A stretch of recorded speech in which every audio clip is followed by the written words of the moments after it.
دموعي سبيل مريح تنهدى يا صاحي كي تستريح. Assalamualaikum warahmatullahi wabarakatuh.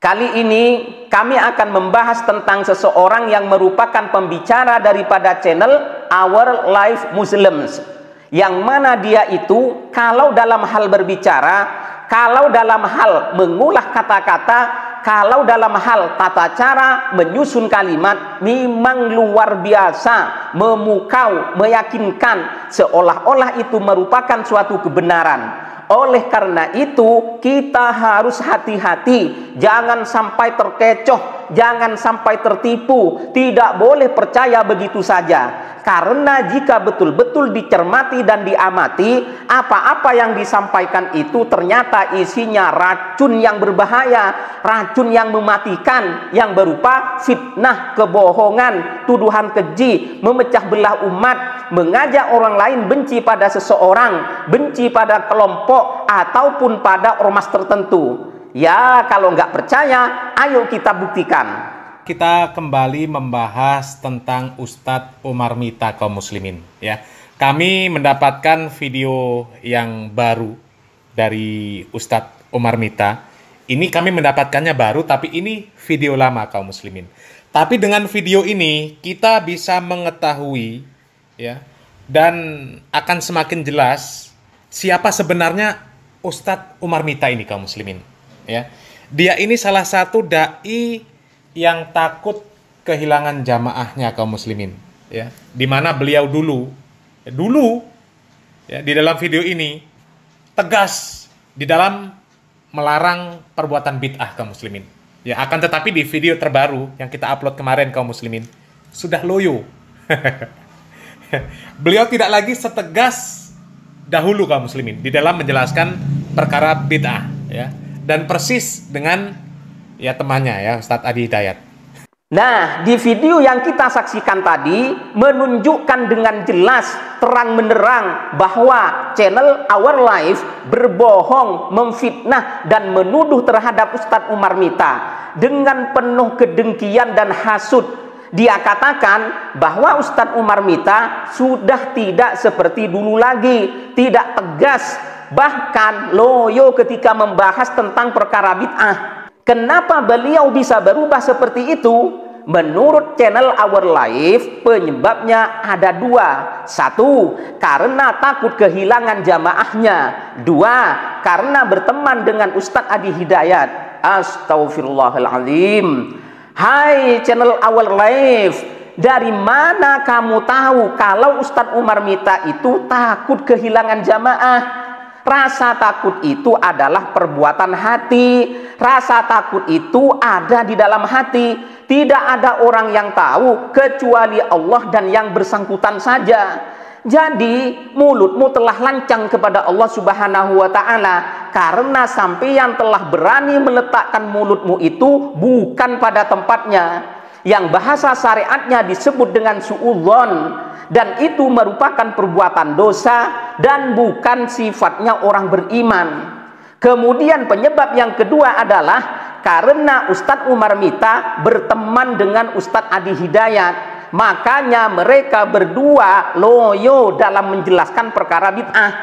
Hai channel Our Life, baguslah kalau berteman dengan orang cerdas, hafalannya kuat, ilmunya tinggi, wawasannya luas, hafal Al-Quran, hafal dan paham hadis, orangnya soleh, tawadu, adab dan akhlaknya luhur.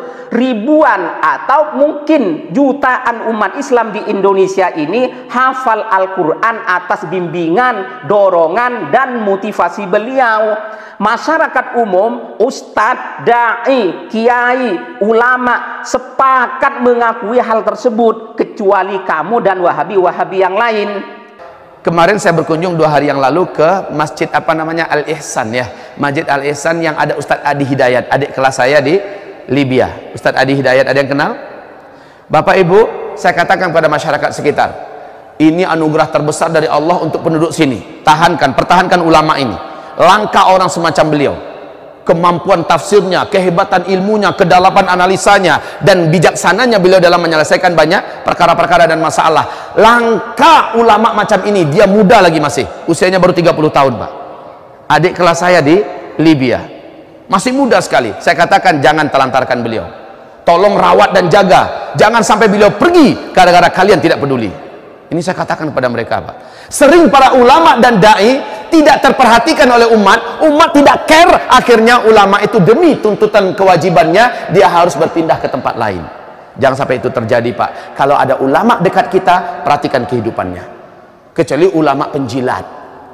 Kalau ulama penjilat pasti kaya Pak. Ulama penjilat pasti duitnya banyak, mobilnya kelas pengusaha. Maaf ya Pak ya, maaf, ada ulama tidak penjilat dan tidak jahat, tetapi umat yang memang memfasilitasinya. Maka ulama semacam ini insya Allah dia tetap lurus. Tapi tidak sedikit ulama-ulama yang menjilat, ulama-ulama yang menutupi kebenaran. Sehingga apa kata Rasulullah, awwalu man uqdhifa 'alan nar qabla ubadil wathan al-ulama. Orang yang paling pertama dilemparkan ke dalam api neraka sebelum para penyembah patung dan berhala adalah para ulama. Ulama yang penjilat Pak, ulama yang menutupi kebenaran, ulama yang banyak menipu umat, ulama yang banyak menyesatkan, ulama yang banyak mengadu domba, memperbanyak pengikut, sementara bukan kebenaran yang ditegakkannya, tetapi hawa nafsunya. Ulama macam ini duluan masuk neraka. Jika seseorang berteman dengan orang yang baik, jika seseorang berteman dengan orang yang berilmu, soleh, bertakwa kepada Allah Subhanahu wa Ta'ala, seperti Ustadz Adi Hidayat, maka pasti dia akan memperoleh banyak hikmah, maka pasti dia akan memperoleh banyak hal-hal bermanfaat dan hal-hal yang positif.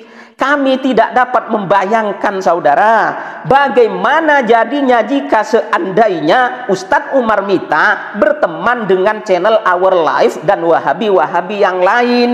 Mungkin beliau akan mempunyai zikir atau wiritan yang harus dilakukan secara rutin dan istiqomah, siang, malam, pagi, sore, petang, yaitu kamu bid'ah, kamu sesat, kamu kafir, kamu musyrik, kamu masuk neraka, tak peduli walaupun mereka termasuk kedua orang tua Nabi. Astaghfirullahaladzim, la haula wa la quwata illa billahil aliyil azim. Inna lillahi wa inna ilaihi raji'un. Bu itu bid'ah. Kunut subuh bid'ah. Kunut subuh itu bid'ah. Ini pun juga bid'ah. Maulid Nabi bid'ah, pelakunya ahli bid'ah.